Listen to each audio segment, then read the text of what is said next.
समृद्धी महामार्गाच्या शेवटच्या टप्प्याचं आज उद्घाटन होणार आहे। इगतपुरी आमने शेवटचा 76 किलोमीटरचा मार्गही आता सेवेत येणार आहे। मुख्यमंत्र्यांसह दोन्ही उपमुख्यमंत्र्यांची या कार्यक्रमाला उपस्थिती असेल। मुंबई ते नागपूर असा 701 किलोमीटर लांबीचा समृद्धी महामार्ग आहे। याचा आढावा घेतलाय आमच्या प्रतिनिधींनी, पाहूया। महाराष्ट्र समृद्धी महामार्गाच्या अंतिम टप्प्याचं लोकार्पण आज पार पडतंय। मी सध्या आमणे या परिसरामध्ये आहे आणि या ठिकाणी समृद्धी हायवे कशा पद्धतीने आहे ते आपण पाहू शकता।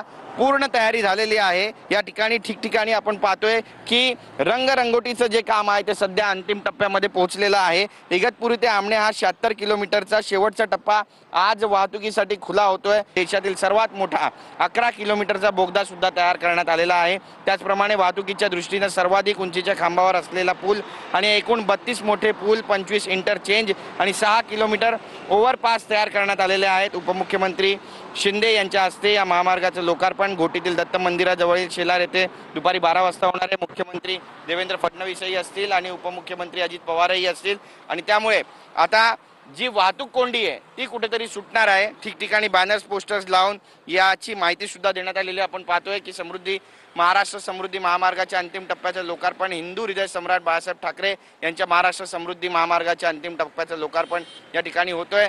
कॅमेरा पर्सन मनीष विचारेसह गिरीश गायकवाड, TV9 मराठी, आमणे।